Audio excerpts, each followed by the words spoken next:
കർത്താവിൻ്റെ ഏറ്റവും അതിപരിശുദ്ധമായ നാമം ഇന്ന് വാഴ്ത്തപ്പെടുമാറാകട്ടെ. നമ്മുടെ ഉപവാസ പ്രാർത്ഥനയുടെ രണ്ടാമത്തെ പകൽ ദൈവസന്നിധിയിൽ നമുക്കൊരുമിച്ച് ദൈവസന്നിധിയിൽ പ്രാർത്ഥിക്കുവാനും പാടി കർത്താവിനെ ആരാധിക്കുവാനും ദൈവം നമുക്ക് കൃപ നൽകി.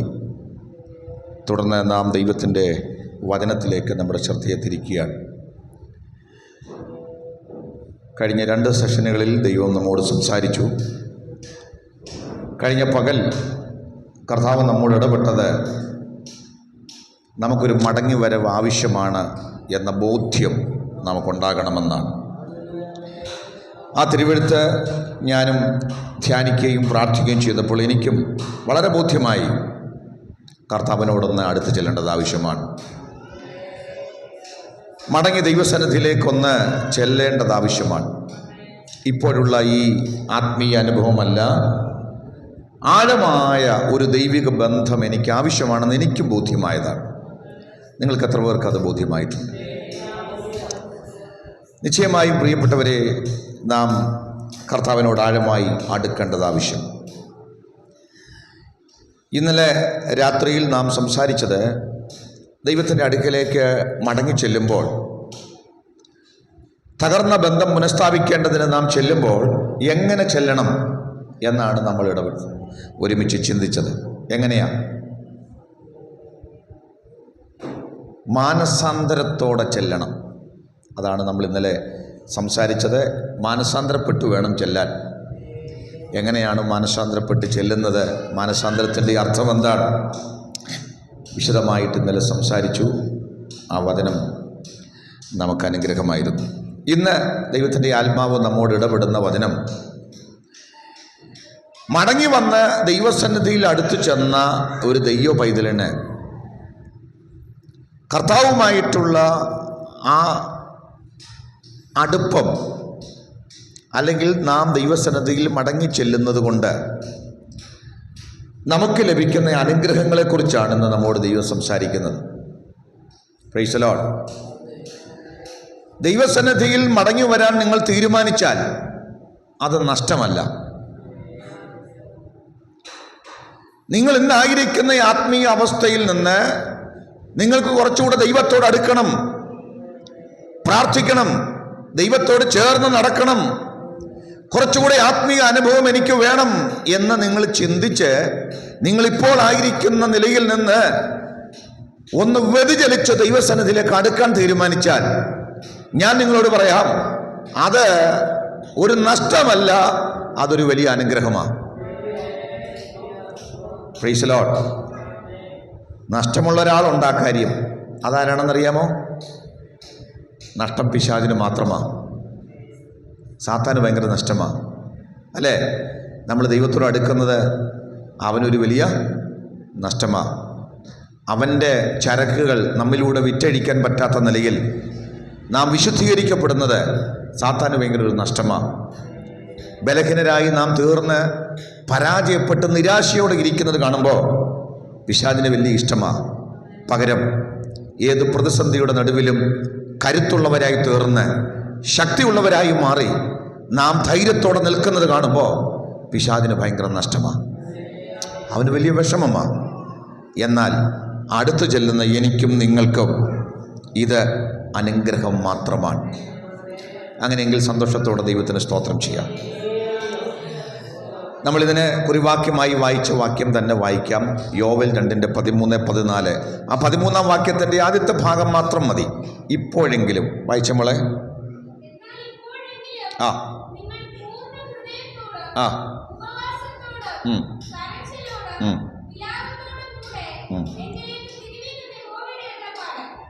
സ്തോത്രം.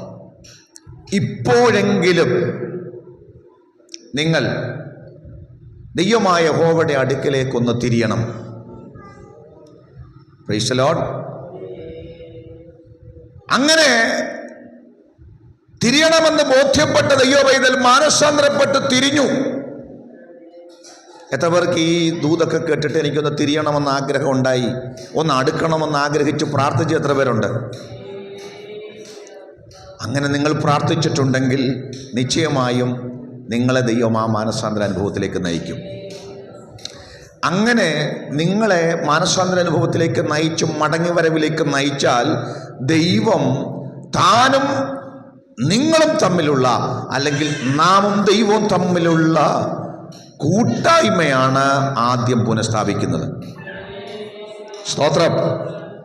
ആദ്യം പുനഃസ്ഥാപിക്കുന്നത് എന്താണ്? കൂട്ടായ്മ, ഫെലോഷിപ്പ് എന്ന് പറയും. ദൈവം ആദ്യം പുനഃസ്ഥാപിക്കുന്നത് കൂട്ടായ്മയാണ്.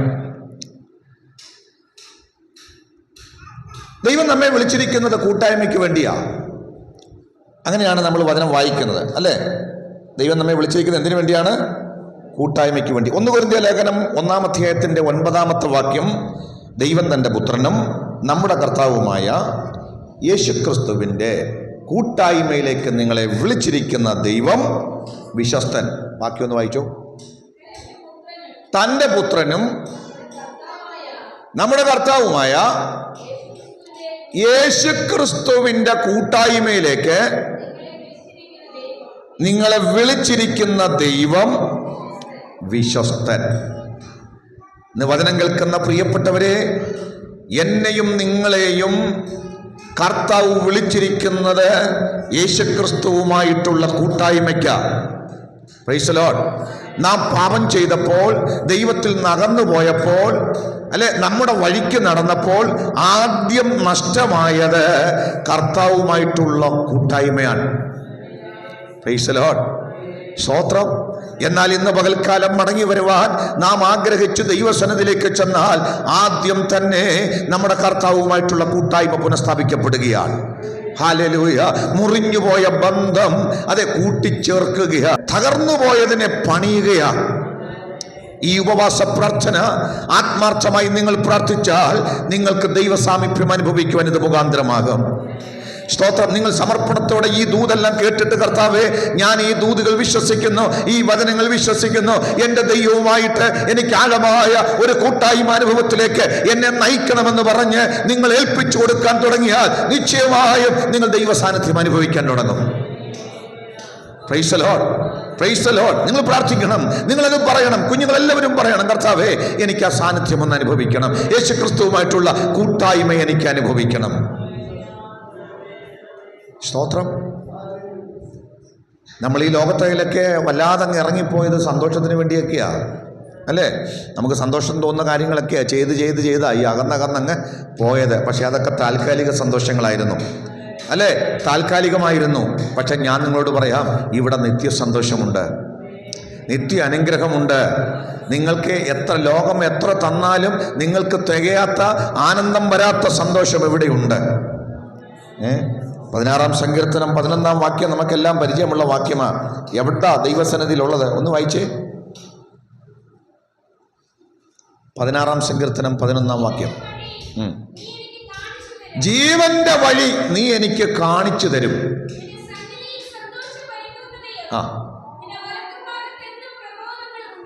ഈ വാക്യം വിശ്വസിക്കുന്നവർക്കൊന്ന് സ്തോത്രം ചെയ്യാം. ദൈവമക്കളെ, ദൈവത്തിന്റെ സന്നിധിയിൽ സന്തോഷത്തിന്റെ പരിപൂർണതയുണ്ട്. ഇന്ന് വരെ നാം അനുഭവിച്ച സന്തോഷമൊക്കെ അപൂർണമാണ്. പൂർണ്ണമായി സന്തോഷമല്ലായിരുന്നു. നല്ല ആഹാരം കഴിച്ചപ്പോൾ സന്തോഷം തോന്നിയല്ലേ? കുറച്ച് നേരത്തേക്ക് എന്തെങ്കിലുമൊക്കെ നിങ്ങൾ കാണുകയും കേൾക്കുകയും ഒക്കെ ചെയ്തപ്പോൾ സന്തോഷം തോന്നി. പക്ഷെ ഇതൊന്നും നിലനിൽക്കുന്ന സന്തോഷമല്ല, പൂർണ്ണമായ സന്തോഷമല്ല. പക്ഷേ തിരുവെഴുത്ത് പറയുക, യേശുവിൻ്റെ സന്നിധിയിൽ ആമൻ സന്തോഷത്തിൻ്റെ പരിപൂർണതയുണ്ട്. ഇന്ന് പകൽക്കാല ആമൻ ആ ആനന്ദം അനുഭവിക്കാൻ ഇടയാകുന്നവരാണ് ഭാഗ്യവാന്മാർ. പ്രാർത്ഥിക്കണം, കർത്താവേ, ഇന്ന് ഈ ആലയത്തിനകത്ത് വന്ന് ഞാൻ പ്രാർത്ഥനയ്ക്കിരിക്കുമ്പോൾ ഞാൻ നാളിതുവരെയായി ലോകത്ത് നിന്ന് അനുഭവിച്ച സന്തോഷത്തെക്കാൾ ഉപരിയുള്ളൊരു സന്തോഷം ഇന്ന് പകൽക്കാലം എൻ്റെ ഹൃദയത്തിൽ നിറയ്ക്കണമേ. ഞാൻ ഇന്ന് വരെ അനുഭവിച്ചിട്ട് ാത്ത നിലയിൽ ഒരു ആനന്ദം കൊണ്ട് നീ ഇന്ന് പകൽ എന്നെ നിറയ്ക്കണമെന്ന് ഇന്ന് പകൽ പ്രാർത്ഥിക്കുന്നവർക്ക് പരിശുദ്ധാത്മാവ് ആ ആനന്ദ നദിയിലേക്ക് നിങ്ങളെ ഇറക്കുമെന്ന് ഞാൻ വിശ്വസിക്കുകയാണ്. വിശ്വസിച്ചേൽപ്പിച്ച് സ്തോത്രം ചെയ്യുന്നവര് അനുഭവിക്കുന്ന സന്തോഷം അത്ര വലുതാണ്. Price the Lord. Praise the Lord. ഇത് ദൈവസന്നിധിയിൽ മാത്രമേ ഉള്ളൂ. വീട്ടിലോട്ട് പോയി ഇത് കിട്ടത്തില്ല കേട്ടോ. ലോകത്തിലേക്ക് പോയി പറ്റുകയില്ല. ഇത് ദൈവസന്നിധിയിൽ ഉണ്ട്. ഇത് അനുഭവിച്ചത് കൊണ്ട് ആളുകൾ പറഞ്ഞത് നിന്റെ സന്നിധിയിൽ വസിക്കുന്നത് വേറെ 1000 ദിവസത്തേക്കാൾ ഉത്തമമാണെന്ന് പറഞ്ഞത് അതുകൊണ്ടാണ്. സ്തോത്രം. ഇതറിയാവുന്നത് കൊണ്ടാണ് സങ്കീർത്തനക്കാരൻ പ്രാർത്ഥിച്ചത്, ഞാൻ ഒന്ന് മാത്രമേ ആഗ്രഹിക്കുന്നുള്ളൂ, ഒറ്റ ആഗ്രഹമേ എനിക്കുള്ളൂ. എന്താ? നിന്റെ മനോഹരത്വം കാണണം, നിന്റെ മന്ദിരത്തിൽ ധ്യാനിക്കണം. Praise the Lord, praise the Lord. എത്ര പേർക്ക് മനസ്സിലാകുന്നുണ്ട്? അനുഭവിച്ചവൻ അറിയാം. ഇത് ഒരു പ്രാവശ്യമെങ്കിലും അനുഭവിച്ചവൻ പറയാം, അയ്യോ ഇത്രയും വലിയ സന്തോഷം വേറെ ഇല്ല. ഞാൻ നിങ്ങളൊരു കാര്യം പറയട്ടെ, നമ്മുടെ ആലയമൊക്കെ നന്നാക്കുക നല്ല കാര്യമാണ് അല്ലേ? ഇതിൻ്റെ അവസ്ഥയൊക്കെ ഇങ്ങനെ മാറുന്നതിൽ എനിക്കും വളരെ സന്തോഷമുണ്ട്. ഞാനിപ്പോൾ ഇവിടെ നിന്നുകൊണ്ട് ഞാൻ എപ്പോഴും ഓർത്ത് സ്തോത്രം ചെയ്യും. ഇവിടെ ആദ്യം വന്നപ്പോൾ ഉള്ള ആ കാഴ്ചയും ഈ കാര്യങ്ങളൊക്കെ ഓർത്ത് എനിക്ക് ഭയങ്കര സങ്കടവും ദുഃഖവും ഒക്കെ തോന്നി. പക്ഷേ ഇപ്പോൾ ഇത് ആലയം മനോഹരമായി കൊണ്ടിരിക്കുക. സ്തോത്രം ചെയ്താൽ സ്തോത്രം അല്ലേ? ഇതിൻ്റെ പണിയെല്ലാം പൂർത്തീകരിച്ച് കഴിയുമ്പോൾ എന്ത് മനോഹരമായിരിക്കും. സ്തോത്രം. പക്ഷെ ഞാൻ നിങ്ങളോട് പറയട്ടെ ഒരു രഹസ്യം, ഇതൊന്നുമില്ലാതിരുന്ന കാലത്തും, സ്തോത്രം, ചാണകം മെഴുകിയ തറയിലും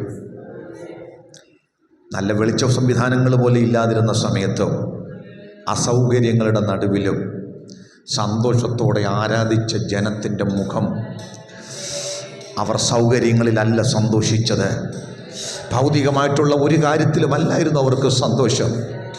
അവരുടെ സന്തോഷം അവിടെ ഇറങ്ങി വന്ന പരിശുദ്ധാത്മാവിൻ്റെ സന്തോഷമാണ്. ആരാധിക്കുമ്പോൾ കിട്ടുന്ന സന്തോഷമാണ്.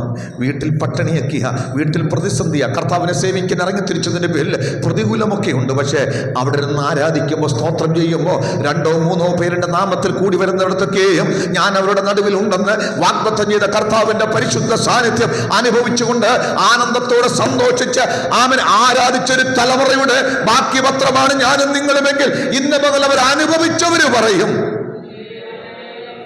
ദൈവസന്നിധിയിൽ എന്ന് പറയുന്ന സന്തോഷമാണ്. ഇവിടെ സന്തോഷ പരിപൂർണതയുണ്ട്. ഇന്ന് പകൽക്കാലം അത് അനുഭവിക്കാനാണ് ദൈവം നമ്മളെ കൂട്ടിച്ചേർക്കുന്നത്. അത് തിരികെ തരാനാണ് ദൈവം ആഗ്രഹിക്കുന്നത്. നിന്റെ സന്നിധിയിൽ സന്തോഷ പരിപൂർണതയും വലത്തു ഭാഗത്ത് എന്നും പ്രമോദങ്ങളും. ഈ പ്രമോദങ്ങളും സന്തോഷവും ഉണ്ടെങ്കിൽ ഒറ്റ ആരാധന മുടക്കുകയല്ല. രാമൻ പറഞ്ഞാട്ടെ, എവിടെയായിരുന്നാലും ആരാധനയ്ക്കകത്ത് ആ ദൈവിക സന്തോഷം പ്രാപിക്കാൻ കുഞ്ഞുങ്ങൾക്ക് കഴിഞ്ഞാൽ ആരാധന മുടങ്ങുമോ? കാരണം അവർക്ക് സന്തോഷിക്കാൻ വേറെ എന്താ ഉള്ളത്? ഇത്രയും വലിയ സന്തോഷം ഇവിടെ കിട്ടുമെങ്കിൽ. സ്തോത്രം പറഞ്ഞാട്ടെ, ഇത്രയും വലിയ സന്തോഷം വേറെ എങ്ങും കിട്ടാത്ത ആനന്ദം. മനുഷ്യന്റെ ജീവിതത്തിന്റെ അടിസ്ഥാനം തന്നെ സന്തോഷമാണ്. സന്തോഷത്തിന് വേണ്ടിയാണ് മനുഷ്യൻ ജീവിക്കുന്നത്. ശരിയല്ലേ? നിങ്ങൾക്കൊന്നിനും സന്തോഷമില്ലെങ്കിൽ പിന്നെ എന്തിനാ ജീവിക്കുന്നത്? സന്തോഷമാണ് ഇതിൻ്റെ ഒരു അടിസ്ഥാനം. പക്ഷേ ആ സന്തോഷമെന്ന് പറയുന്നത് കേവലം താൽക്കാലികമായ ഭൗതിക സന്തോഷമല്ല, നിത്യ സന്തോഷത്തോട് ബന്ധപ്പെടുത്തിയാണെങ്കിൽ ഞാൻ നിങ്ങളോട് പറയാം, അതിവിടെയുണ്ട്, അത് യേശുവിൻ്റെ പക്കലുണ്ട്, അത് ദൈവസന്നിധിയിലുണ്ട്. Hallelujah, hallelujah. ആമേ. സ്വർഗരാജ്യം എന്തല്ലെന്നാണ് കർത്താവ് പറഞ്ഞത്? ഭക്ഷണവും പാനീയവുമൊന്നുമല്ല. പിന്നെന്താ സ്വർഗരാജ്യം? എന്താ? നീതിയും സമാധാനവും ആമേൻ പരിശുദ്ധാത്മാവിലുള്ള സന്തോഷവുമാണ്. നല്ല ഹല്ലേലൂയ പറഞ്ഞാട്ട്. ഇവിടെ പട്ടിണിയാണെങ്കിലും ആമൻ, ഇവിടെ പ്രതിസന്ധിയാണെങ്കിലും ആരാധിക്കുന്നവൻ്റെ അകത്ത് സന്തോഷം. സീരിയസായി പറയുക, നിങ്ങൾക്ക് ആമൻ ഇത് അനുഭവിച്ചില്ലെങ്കിൽ നിങ്ങൾ ഈ കുറച്ച് കഴിഞ്ഞ് ഇതെല്ലാം വിട്ടുപോകും. സത്യം. ഞാനീ പറയുന്ന നിലയിൽ ആത്മീയ ബന്ധമുണ്ടായി ആരാധനയിൽ നിങ്ങൾക്ക് സന്തോഷമുണ്ടായില്ലെങ്കിൽ നിങ്ങൾക്ക് സന്തോഷമുള്ളിടത്ത് പോകും. താൽക്കാലിക സന്തോഷത്തിലേക്ക് എന്ത് ചെയ്യും? ആളുകൾ പോകും. പക്ഷേ ഇതിനകത്ത് നിങ്ങൾ സന്തോഷിക്കാൻ തുടങ്ങിയാൽ, ഇത് അനുഭവമാണ്. യഹോവ നല്ലവനെന്ന് രുചിച്ചറിവീൻ, അവനെ ശരണം പ്രാപിക്കുന്ന പുരുഷൻ ഭാഗ്യവാൻ. അങ്ങനെയെങ്കിൽ ആരാധന, പാട്ട്, നമ്മുടെ പാട്ട് സന്തോഷമാണ്. സ്തോത്ര. ഇതിനകത്ത് വചനധ്യാനം നമുക്ക് സന്തോഷം തരുന്നതാ അല്ലേ? നമ്മുടെ സാക്ഷ്യം സന്തോഷിപ്പിക്കുന്നതാ. ഒരു സാക്ഷിയെ ഉളവാക്കുന്നതാ. വചനം സന്തോഷം നൽകുന്നതാ. അങ്ങനെയെങ്കിൽ ഇന്ന് പകൽക്കാലം ആമൻ പുനഃസ്ഥാപിക്കുമ്പോൾ, കൂട്ടായ്മ പുനഃസ്ഥാപിക്കുന്ന ആമൻ ആ വേളയിൽ നമ്മൾ അനുഭവിക്കുന്നത് ഈ സ്വർഗീയ സന്തോഷത്തിലേക്ക് വരികയാണ്. Price the Lord, praise the Lord. ഇന്ന് പകൽ കർത്താവ് പറയുക, എൻ്റെ സന്നിധിയിൽ സന്തോഷ പരിപൂർണതയുണ്ട്. നിന്റെ വലതുഭാഗത്ത് എന്നും പ്രമോദങ്ങളുണ്ട്. ആനന്ദിപ്പിക്കാൻ വകതേടി വേറെ എങ്ങും പോകണ്ട. വിശ്വസ്തയോടെ ദൈവസന്നിധിയിൽ വന്നാൽ നിന്നെ സന്തോഷിപ്പിക്കുന്ന ഒരു ദൈവം. Price the Lord. നിനക്ക് ആനന്ദം തരുന്ന ഒരു ദൈവം, നിന്നെ നദിയിൽ ഇറക്കുന്ന ഒരു ദൈവം ജീവിക്കുന്നു. ആ ദൈവത്തിന്റെ വിശ്വസ്തതയ്ക്കായി ഞാൻ സ്തോത്രം ചെയ്യുകയാണ്. ദൈവം മനുഷ്യവർഗത്തെ സൃഷ്ടിച്ചത് തന്നെ ദൈവവുമായിട്ടുള്ള കൂട്ടായ്മയ്ക്ക് വേണ്ടിയാ. ദൈവവുമായിട്ട് കൂട്ടായ്മയിലായിരിക്കാനാ, അല്ലേ? ദൈവം മനുഷ്യനെ സൃഷ്ടിച്ചതിൻ്റെ ഒരു പ്രധാനപ്പെട്ട ഉദ്ദേശം എന്ന് പറയുന്നത് നമുക്കറിയാം. ആദമിനോടും ഹൗവയോടും ചേർന്ന് ദൈവം നടന്നു എന്നാണ് പറയുന്നത്, അല്ലേ? ദൈവം ജീവിച്ചു. വെയിലാറുമ്പോൾ ദൈവം വരും. ദൈവം തോട്ടത്തിൽ വന്ന് ഇവരോട് സംസാരിക്കും, ഒരുമിച്ച് സംസാരിക്കും. എന്തൊക്കെ അവർ സംസാരിച്ചോന്ന് എനിക്കറിയില്ല, പക്ഷെ ഒരു കാര്യം ഉറപ്പാ, അവർക്കതെല്ലാം വലിയ സന്തോഷമായിരുന്നു. ദൈവത്തിന്റെ ശബ്ദം അവർക്ക് സന്തോഷമായിരുന്നു. ദൈവം വരുന്നവരെ പ്രതീക്ഷയോടെ കാത്തിരുന്നു. ദൈവ ശബ്ദത്തിന് വേണ്ടി അവർ കൊതിച്ചിരുന്നു. ഇന്ന് പകലും വിശ്വസിക്കുക ദൈവമക്കളെ മനസ്സിലാക്കണം. വിശ്വസിച്ചാൽ ഇന്നും നമ്മോട് കൂടെ അടുത്ത് വരുന്നൊരു ദൈവമാണ്, നമ്മോട് സംസാരിക്കുന്ന ദൈവമാണ്. നിന്റെ എല്ലാ സ്ഥലങ്ങളിലും ദൈവം ഇറങ്ങി വരും. ഏദൻ തോട്ടത്തിലെ അവരുടെ ജീവിതം എത്ര സന്തോഷമായിരുന്നു. പക്ഷേ തിരുവെഴുത്ത് പറയുന്നത് അവർ പാപം ചെയ്തപ്പോൾ ആ കൂട്ടായ്മ തകർന്നു. സ്തോത്രം. ആ കൂട്ടായ്മ തകർന്നു, ഇല്ലേ? സ്തോത്രം. പാപം ചെയ്തു കഴിഞ്ഞതിന് ശേഷം ദൈവം ഇറങ്ങി വന്നപ്പോൾ ഇപ്പം ആദമനും ഹൗവയ്ക്കും ദൈവത്തോട് സംസാരിക്കണ്ട, ശരിയല്ലേ? ദൈവത്തോട് മിണ്ടണ്ട, ദൈവസന്നിധിയിൽ വരണ്ട. ദൈവം വിളിച്ചാൽ വിളി പോലും കേൾക്കാൻ വയ്യ, ഒളിക്കുകയാണ്. പിടികിട്ടുന്നുണ്ടോ? എന്തുകൊണ്ടാ ആത്മീയ കാര്യങ്ങളോട് വിരക്തി വരുന്നതെന്നറിയാമോ? ദൈവസന്നിധിയിൽ വരാത്തത് എന്തുകൊണ്ടാണെന്നറിയാമോ? ആളുകൾ ഒളിക്കുന്നത് എന്തുകൊണ്ടാണെന്നറിയാമോ? അവർക്ക് ദൈവത്തെ അഭിമുഖീകരിക്കാൻ പറ്റുന്നില്ല. കാരണം അവരുടെ ഹൃദയത്തിൽ അകൃത്യമുണ്ടായി. അവർക്ക് പാപം വന്നു കഴിഞ്ഞപ്പോൾ ദൈവസന്നിധിയിൽ വരാൻ അവർക്ക് മടിയായി. ഇന്ന് വചനം കേൾക്കുന്ന പ്രിയപ്പെട്ടവരെ, അതാ കഴിഞ്ഞ ദിവസങ്ങളിലൊക്കെ നമ്മൾ സംസാരിച്ചത് ഈ ആത്മീയ കാര്യങ്ങളോടുള്ള താല്പര്യമൊക്കെ നഷ്ടപ്പെട്ട് ആത്മീയ അനുഭവങ്ങളോട് വിരക്തി തോന്നി തുടങ്ങിയത് നമ്മുടെ പിന്മാറ്റത്തിന്റെ ലക്ഷണമാ, വന്ന പാപത്തിന്റെ ലക്ഷണമാ. എന്നാൽ അത് തിരിച്ചറിഞ്ഞ്, ഇല്ല, എനിക്ക് എന്റെ ദൈവസന്നിധിയിലേക്ക് മടങ്ങിച്ചെല്ലണം, എന്റെ ദൈവവുമായിട്ട് എനിക്കൊരു കൂട്ടായ്മ വേണമെന്ന് തിരിച്ചറിഞ്ഞ ദൈവവേദന അവന്റെ പാപങ്ങളെ കുറിച്ച് മാനസാന്തരപ്പെട്ട് ദൈവത്തിന്റെ കൂട്ടായ്മയിലേക്ക് നടന്നെടുക്കുന്ന ഒരനുഭവത്തെ കുറിച്ചാണ് നമ്മൾ ഇന്ന് പകൽ ഇവിടെ സംസാരിക്കുന്നത്. ആദമും ഹൗവയും ഒളിച്ചു. പക്ഷെ നിങ്ങൾ നോക്കിക്കേ, യേശു പറഞ്ഞ ഉപമയിൽ ധൂർത്തുപുത്രൻ എന്നൊക്കെ നമ്മൾ പറയുന്ന, അല്ലേ? പിതാവിന്റെ സമ്പത്തൊക്കെ മേടിച്ചുകൊണ്ടുപോയി നാനാവിധമാക്കി കളഞ്ഞ ആ മനുഷ്യൻ, ആ മകൻ മടങ്ങി വരാൻ തീരുമാനിച്ചു. ആദമനും ഹൗവയ്ക്കും ആ ചിന്തയില്ല, അവർ ഒളിക്കാൻ തീരുമാനിച്ചു. അവരാഗ്രഹിച്ചത് നീ ഒരിക്കലും ഈ ദൈവത്തിൻ്റെ അടുക്കിലേക്ക് പോകരുത്, ദൈവത്തെ മറഞ്ഞ് ജീവിക്കണം, ദൈവത്തെ കാണാതെ എങ്ങനെയെങ്കിലും ഒളിച്ചു പോയി ജീവിക്കണം എന്ന് വചനം നിങ്ങൾക്കറിയാമോ? അവനെ ഒളിച്ച് നിങ്ങൾക്ക് ജീവിക്കാൻ പറ്റുകയില്ല കേട്ടോ. നിങ്ങൾ എവിടെ പോയി ഒളിക്കും? സങ്കീർത്തനക്കാരൻ പറയുന്നില്ലേ, ഞാൻ എവിടെ പോയി ഒളിക്കും? തിരുസന്നിധി വിട്ട് ഞാൻ എവിടേക്ക് ഓടും? സമുദ്രത്തിൻ്റെ അറ്റത്ത് പോയി പ്രാർത്ഥാൽ അവിടെയും നീ ഉണ്ട്. പാതാളത്തിൽ പോയി കിടക്കവിരിക്കാമെന്ന് വിചാരിച്ചാൽ അവിടെയും നിന്റെ കണ്ണ് കാണുന്നുണ്ട്. അവൻ സകലവും അവൻ്റെ കണ്ണിന് മുമ്പിൽ നഗ്നവും മലർന്നതുമായി കിടക്കുന്നു. ദൈവത്തെ ഒളിച്ച് രക്ഷപ്പെടാൻ പറ്റത്തില്ല. ഇന്ന് പകൽക്കാലം ഈ ദൈവം നിന്റെ അടുക്കലേക്ക് വരികയാ. ദൈവത്തെ മറന്ന് ജീവിക്കണ്ട. ഇന്ന് പകൽ ആദമിനെ പോലെ ഹൗവയെ പോലെ വൃക്ഷത്തിന്റെ മൂട്ടിൽ ഒളിക്കണ്ട. അവൻ വരുന്നു, അവന്റെ അടുത്തേക്ക് വാ.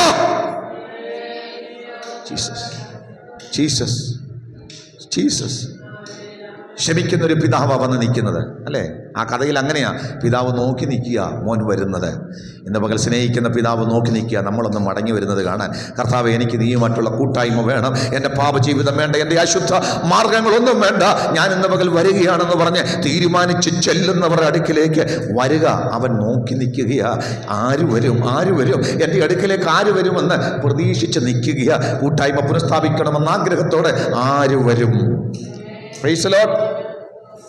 അപ്പൊ പാപമെന്ന് പറയുന്നത് ദൈവത്തെയും നമ്മളും തമ്മിലുള്ള കൂട്ടായ്മയെ തകർത്തു. ഫെലോഷിപ്പ് തകർന്നു. സ്തോത്രം. എന്നാൽ നിങ്ങൾ മനസ്സിലാക്കണം, ദൈവം തന്നെ പുനഃസ്ഥാപിക്കാൻ തീരുമാനിച്ച ദൈവമാണ്, അല്ലേ? ബന്ധം പുനഃസ്ഥാപിക്കുന്നത് ദൈവമാണ്. അന്ന് ഏദനിൽ വെച്ച് തുടങ്ങിയ ആ വാഗ്ദാനമാ പുനഃസ്ഥാപിക്കുന്ന, അല്ലേ, സ്ത്രീയുടെ സന്തതിയെക്കുറിച്ച്. നഷ്ടപ്പെട്ടു പോയ ബന്ധത്തെ പുനഃസ്ഥാപിക്കുന്ന മശിഹയെക്കുറിച്ച്, നഷ്ടപ്പെട്ട ബന്ധം പുനഃസ്ഥാപിക്കുന്ന ദൈവപുത്രനെ കുറിച്ചുള്ള ദർശനം. ഹല്ലേലൂയ. അതുകൊണ്ട് ഇന്ന് വചനം കേൾക്കുന്ന പ്രിയപ്പെട്ടവരെ, യേശു വന്നത് പുനഃസ്ഥാപിക്കാനാ. യേശു വന്നത് നഷ്ടപ്പെട്ടു പോയ ബന്ധത്തെ റീസ്റ്റോർ ചെയ്യാൻ വേണ്ടിയാ. വചനം കേൾക്കുന്ന പ്രിയപ്പെട്ടവരെ, നിങ്ങൾ ആരാധനയ്ക്ക് വന്ന് ചടങ്ങിന് വന്ന് പാടി പ്രാർത്ഥിച്ചു പോയി ദൈവമായിട്ട് കൂട്ടായ്മയില്ലെങ്കിൽ നിങ്ങൾ ചെയ്തതെല്ലാം വ്യർത്ഥമാ. ഇന്ന് പകൽക്കാലം യേശുമായിട്ടുള്ള കൂട്ടായ്മ നിങ്ങളത് ചെയ്യുമ്പോൾ നിങ്ങളുടെ മുഖത്ത് നോക്കിയാൽ അറിയാം നിങ്ങൾ അനുഭവിക്കുന്ന സന്തോഷം, നിങ്ങൾ പ്രാപിച്ചിരിക്കുന്ന ദൈവകൃപ, നിങ്ങളുടെ അകത്ത് വ്യാപരിക്കുന്ന ദൈവിക അനുഭവം, ആരാധനയ്ക്ക് വേണ്ടി കൊതിക്കുന്ന നിങ്ങളുടെ മനസ്സ്, അത് കൂട്ടായ്മയിലൂടെ മാത്രം ലഭിക്കുന്നതാണ്. 1 യോഹന്നാൻ 1:3 വാക്യത്തിൽ യോഹന്നാൻ അതുകൊണ്ട് ഇങ്ങനെ പ്രഖ്യാപിച്ചു. വായിക്കാം.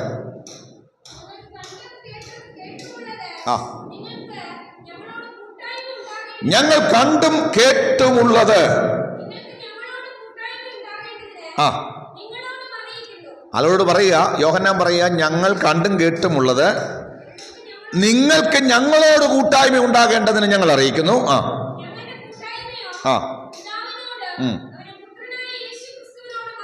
ആമേൻ. എത്ര പേർക്കും പറയാൻ പറ്റും? ഞങ്ങളുടെ കൂട്ടായ്മയോ പിതാവിനോടും അവന്റെ പുത്രനായ യേശു ക്രിസ്തുവിനോടുമാണ്. ഇന്ന് രാവിലെ നിനക്ക് വേണ്ടി അവൻ പാപപരിഹാരത്തിനായി ഭൂമിയിലേക്ക് വന്ന നിന്റെ പാപത്തിന്റെ പരിഹാരത്തിന് വേണ്ടി മരിച്ച ക്രിസ്തുവിനോട്. നാളെ നമുക്ക് തിരുമേശയുണ്ടല്ലേ? സ്തോത്രം. അവനോട് കൂട്ടായ്മ ഉള്ളവർക്ക് വേണ്ടിയാ തിരുമേശ വെച്ചിരിക്കുന്നത്. ലോകത്തോട് കൂട്ടായ്മ ഉള്ളവർക്ക് വേണ്ടിയല്ല, ലോകത്തോട് ബന്ധപ്പെട്ട് ജീവിക്കുന്നവർക്ക് വേണ്ടിയല്ല. അതുകൊണ്ട് ഈ ഉപവാസ പ്രാർത്ഥനയുടെ ഈ 2ാമത്തെ ദിവസം ഞാൻ നിങ്ങളോട് പറയുന്നു, നാളെ ആ തിരുമേശയിലേക്ക് പോകുന്നതിന് മുമ്പെങ്കിലും തന്നെ അവന് മറ്റുള്ള കൂട്ടായ്മയിലേക്ക് വരട്ടെ. Hallelujah, hallelujah. അവിടുന്ന് തലയാണ്, ഈ ശരീരത്തിൻ്റെ തലയാണ്. നാം അവൻ്റെ ശരീരത്തിലെ അവയവങ്ങളാ. ഇന്ന് പകൽക്കാല അവനുമായിട്ട് കൂട്ടായ്മയുണ്ടോ? യോഹന്നാൻ അസന്നിഗ്ധമായി ധൈര്യത്തോടെ പ്രസ്താവിക്കുക, നിങ്ങൾക്ക് ആരുമായിട്ട് ആ കൂട്ടായ്മ ഞങ്ങൾക്കറിയില്ല, പക്ഷേ ഞങ്ങളോട് നിങ്ങൾക്ക് കൂട്ടായ്മ ഉണ്ടാകേണ്ടതിന് ഞങ്ങളുടെ കൂട്ടായ്മ ഞങ്ങൾ അറിയിക്കുകയാ. ഞങ്ങളുടെ കൂട്ടായ്മ ലോകത്തോടല്ല, ഞങ്ങളുടെ കൂട്ടായ്മ പിശാചിനോടല്ല, ഞങ്ങളുടെ കൂട്ടായ്മ മറ്റാരോടുമല്ല. ഞങ്ങളുടെ കൂട്ടായ്മ ദൈവപുത്രനോടാണ്.